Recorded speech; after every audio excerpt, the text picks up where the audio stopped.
I have a little anecdote to start. Sure. So, um, Kate, you will not remember this, but, or you will probably remember the experience. You won't remember me being there. But when I was getting my doctorate degree, Ramey's class came and visited you at InWorks, and Okay. you were working on a paper about flow. And when you talked about it, I was like, oh my gosh, this concept is amazing. Like, and like all the memories of like times in which I had been in flow experiences started coming to me. So that's kind of what influenced me to reach out to you, because I had had this strong memory of that experience. So thank you Excellent. for introducing me to the concept. Well, I'm And happy it stuck. Um, Part same. of learning, we know over and over again, is that it has an emotional component.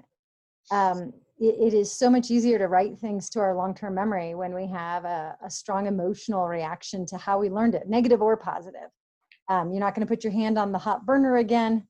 You're not going to trust that friend who betrayed you again. But also, if you have excitement, positive emotions around something, you're far more likely to remember it. And in that vein, I'll tell you a different story. I was reading through different jobs that people think are going to be fun and positive that aren't. And the top of this list, the top of the jobs that you think will be good but aren't, is being a security guard at an art museum. And I think why most people think that would be a good job is it doesn't sound like a lot of work. Right. And it's, it's air conditioned, it's inside, it's probably a decent rate of pay.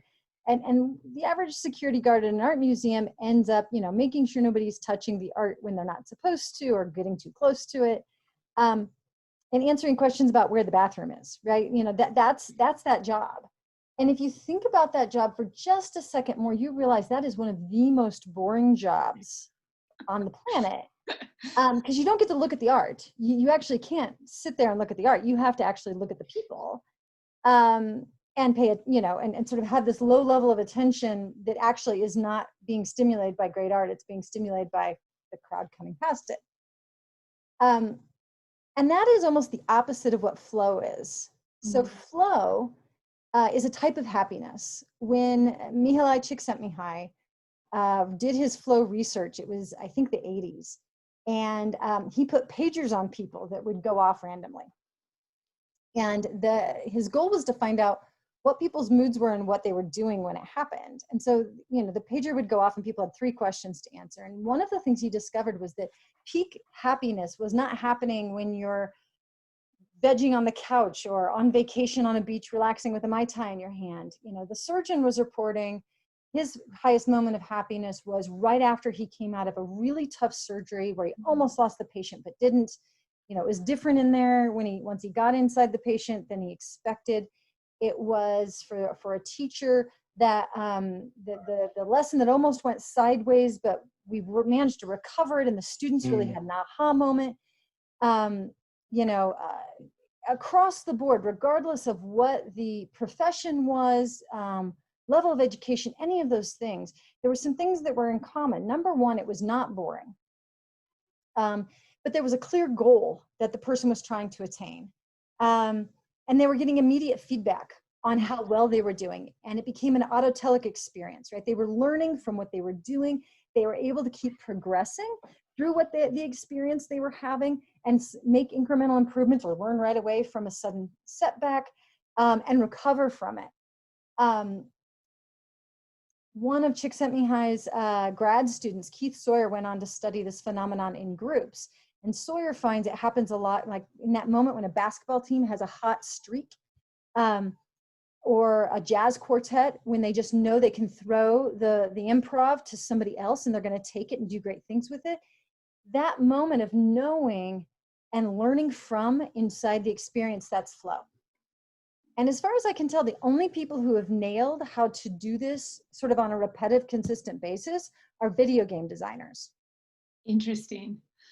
Because if you think about how we play video games, our avatar dies, we get reset back to some sort of starting point, but we've learned from it and we're engaged and we're having fun, hopefully. And that sort of sense that your awareness and your action are sort of merged. The thing you're doing is the thing you're fully paying attention to. Um, and the way I look at that as an instructor is that being in flow is being in your zone of proximal development. You are experiencing just that little incremental, it's a little more difficult. You're learning immediately from what you're doing. You can see your progress. It becomes internally motivated. So when I talk to students about creating experiences, whether it's their own experience as a learner, or they're in my design class and I'm talking about, well, you're going to design things and people are going to have to learn how to use them. You're going to create experiences for people. I don't have a better word to say than you learn. A hands-on integrated learning as you go experience is flow. And it might be unique to that situation. That surgeon's never maybe going to operate on that same patient, or maybe that basketball team isn't going to come across that same situation with that same opponent ever again. But what you need in the moment, you learn what the moment needs as you hit the moment. And it requires your full attention. You become fully engaged.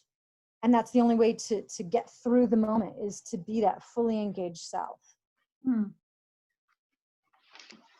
Wow, that was so much great information.